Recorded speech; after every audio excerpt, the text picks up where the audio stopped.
Welcome and what is up there, everybody? This is Casper Trader back here with another video today. Thank you guys all for joining on today's video, and what I'm going to be talking about today is how I'm going to be changing my trading strategy in the future and my future trades and everything like that. It's going to modify what I'm doing right now, and if you guys want to see it, make sure to stay to the end because I'm going to be talking about that near the end of the video. But before I get into the overall video, I'd really appreciate if you guys could smash that like button below and subscribe to the YouTube channel if you guys have not yet. I would really appreciate it a lot. Alright guys, so getting into the video, today I was watching DWT and UWT, just crude oil ETFs all day, and it was so boring. As you can see today, all it did was consolidate around one area. It had a little jump down, UWT, and then that means DWT had a little jump up, but then it came back down right away. So just in the same spot consolidating, which is extremely boring. I couldn't take any positions, and I'm just waiting for DWTs to start trending upwards. Like I said in my other video, I'm going to be patient, not going to take any early positions. I'm going to wait for the confirmation, meaning that probably tomorrow I may not buy, and if I do buy some shares of DWT, it'll be a lower amount, like 10 maybe shares, just to get my foot in the door. But I'll be waiting for the confirmation of crude oil to actually start dipping down. For those who don't know, DWT is the inverse of crude oil. So you can kind of tell on these charts, you kind of can on Robinhood charts.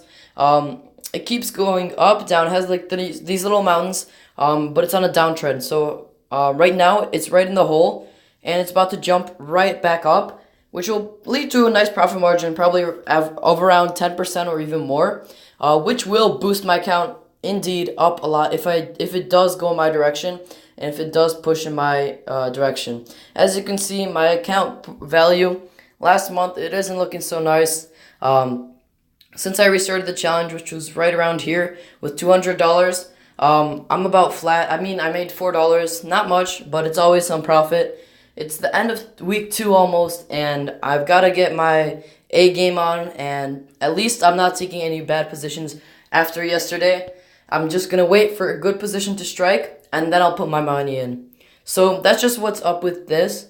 And I'm planning to also do a video where I'm going to be opening free stocks that I have received right here.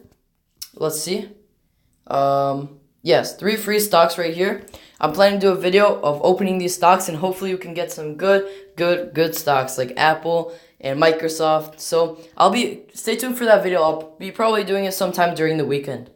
Other than that, the one thing that I want to do to change my strategy for those who stay to the end, what I'm probably going to do is I'm going to invest in a pro market ETF or stock, something like TQQQ. And of course, if you guys know me well enough, you probably have been watching my videos for a while, then you know that I like investing in ETFs or more volatile stocks because they provide higher sources of income. I mean, they just move more, so that means there's more profit margins on them. And TQQQ is one of them that does move a lot. Compared to the overall stock market, I think it moves like 3 times as much, or at least 2 times as much. So just overall looking at the stock market right now, all I see going on right now, maybe it wouldn't be the best buy right now, but maybe next week, Monday, once it has a dip, because you can notice that 1 dip, 2 dip, 3 dip, 4 times it dipped down, every time it goes back up. So if it goes down to a dip, I'll hold it up till it goes back up and make, hopefully, this was a 10% jump, but sometimes it's less. So I can make a nice 4 to 5% profit margin on this. And I might be even holding 1 share of TQQQ or some other stock market index fund just over the long term until like it gets super overextended or something that I might sell. But just to have my portfolio growing consistently and not have a day like this today, 0% because I didn't trade anything. But that's also not the worst thing because I'm being patient and I'm waiting for the right opportunity to strike and put my money in. So I'm trying not to day trade much. If you're looking at my account, I only have, I think, 1 day trade this week so far, or 0 already. So I'm trying to keep it more with the swing trading now. Day trading only if I have to get out of my position really quickly just to cut losses.